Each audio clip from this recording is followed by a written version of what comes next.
తగినంత ఆయిల్ వేసుకోవాలి. నూనె వేడైన తర్వాత ఆవాలు వేసుకోవాలి, జీలకర్ర వేసుకోవాలి,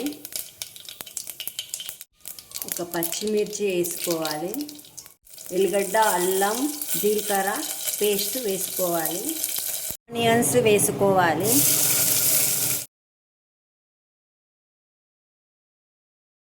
పచ్చి శనగలు వేసుకోవాలి, పసుపు వేసుకోవాలి, కలుపుకోవాలి,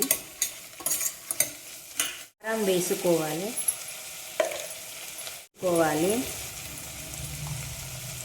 కొబ్బరి పొడి వేసుకోవాలి, నువ్వుల పౌడర్ వేసుకోవాలి, తగినంత వాటర్ వేసుకోవాలి,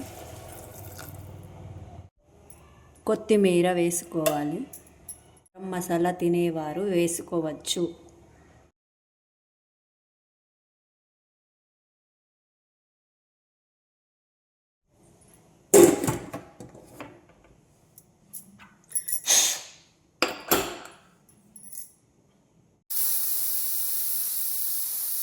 మూడు విజిల్స్ వచ్చిన తర్వాత స్టవ్ ఆఫ్ చేసుకోవాలి.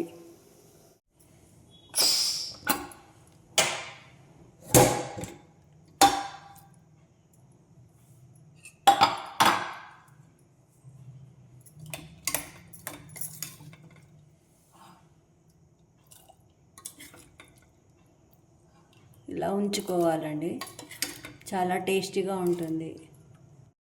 ఇలా కొద్దిగా సూప్ ఉంచుకోవాలండి. చపాతీకి, రోటీకి, అన్నంకి అన్నిటికీ బాగుంటుంది.